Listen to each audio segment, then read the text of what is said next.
You hear it and you appreciate it, but do you understand just how music is changing the game industry? This time in the bonus round, our panel looks at the rapid rise of downloadable songs in games like Guitar Hero and Rock Band. And licensed music aside, how easy is it for a video game composer to move into TV and film work? In video games, music is playing a much more effective role than in all other medias. Find out right now in a show filled with star power, the bonus round.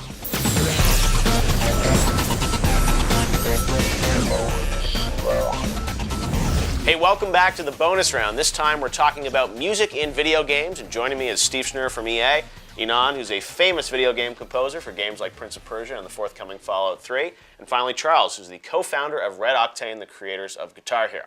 All right, so let's talk a little bit more about how video games are impacting the music industry, because we're hearing, Charles, a lot of news out there about downloadable content for games like Rock Band from EA and MTV Games, and also Guitar Hero, about the number of downloads, what people are downloading.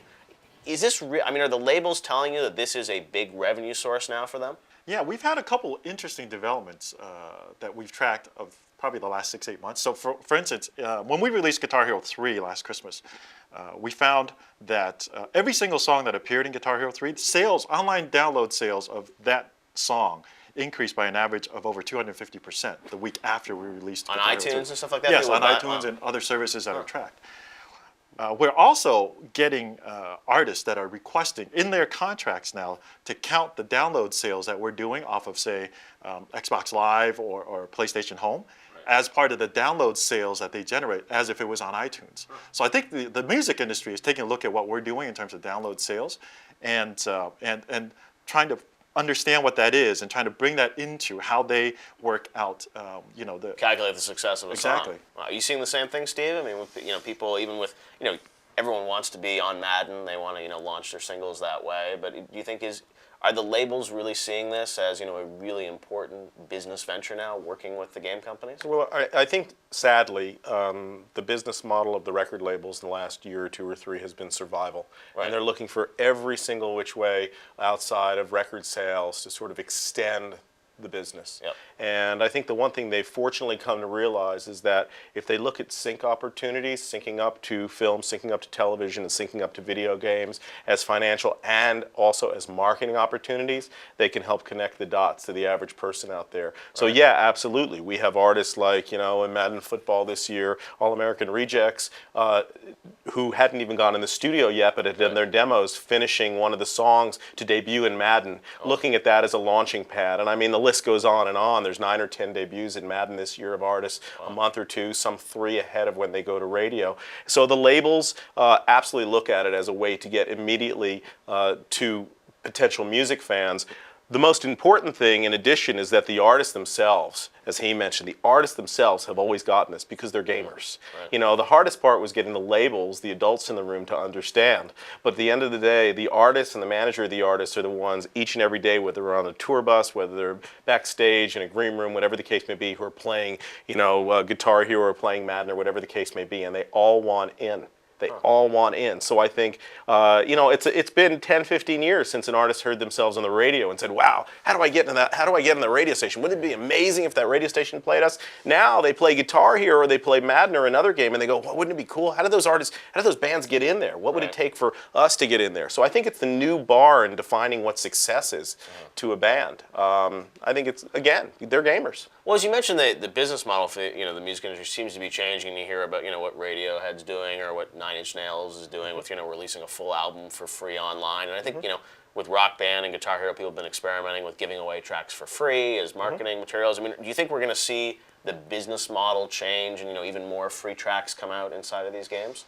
Inside games. Yeah. I think you're going to see the business model change drastically in the very short, in the near future. I think you're going to start seeing the ability to give music as interactive games when it comes to music interactive games such as Rock Band and Guitar Hero proven already. I think you're going to see eventually games ship, dare I say, almost silent, not composition aside, to where on a 24/7, 365-day-a-year basis, you're able to consistently update the music as if music is being fed to you. So instead of Green Day hypothetically debuting their song in a game, they might actually make it available to Madden 10 days, or maybe the day they finish it in the studio. Madden radio. Almost, something like that, and I think it's going to be completely customizable. So I think the labels and again the artists and the publishers are looking at this as a way to reach fans and have an interactive relationship with them versus this somewhat passive relationship with radio they had before, where they prayed that a radio station would play something. Now we've been at a disadvantage for a couple of years because once you put a song in a game, up until Rock Band and Guitar Hero have proven this out, you program it once and it's there for the next 365 days a year. So I think we're about to see a change where you're going to see 50 songs a day hypothetically coming to you.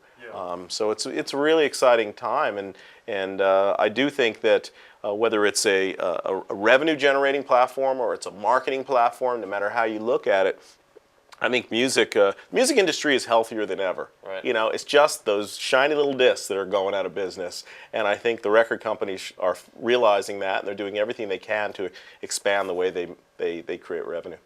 Arguably, I would say that if you look at which properties or brands around the world that are creating more hit artists and hit songs, I would say that American Idol or Disney Channel is doing a better job than any of the record labels have in the last couple of years of creating new artists and new songs. And I think video games are right on the cusp of that. I think a lot of the music video games and other video games are on the cusp of being able to say that they move the music industry possibly more than any of the record labels. I don't even know if they're on the cusp. I think they're there. I think that when you look at for the last 4 or 5 years, I mean, every radio station in the country, if a song is in a bigger game, Need for Speed, Madden, Sims, whatever the case may be, they all do research radio stations, and it'll research 90+% familiar by the time the radio station even gets it if it's in the right game, as opposed to before where a radio station would have to play something 100 or 200 times for it to even become somewhat familiar. Now a station in LA like K-Rock or in New York like Z100 or anything in between can all of a sudden see a song from a Green Day or a Franz or a Radiohead, whatever the case may be. It tests through the roof, and they haven't even played it yet because it's been in their listeners' favorite game for a couple months. So I think in that way, it creates hits. What measures a hit, whether something sells 10,000 or 1 million, that's subjective, but at the end of the day, I do think it's been there already. Now, Inon, for the songs that you compose for these games, have you seen it move the other way, and that composers that start doing game music get to move into movies and TV and get to have their songs licensed for other mediums as well? Well, in general, and this is always what hits me the most. And we're talking about means of communication. I mean, we used to think that, how you create a hit, people are just sitting in their cars or with headphones and listening and stuff. So you think, but if they're like looking at a movie or playing games, they're not going to pay attention, to the music. And that had proven so wrong. In fact, I could tell you that I'm receiving like lots of emails, in a week from fans. It's like, how the hell you really notice the music? You are really so busy shooting. Well, they are noticing. So basically, I feel that today, and again, arguably, in video games, music is playing a much more effective role than in all other medias.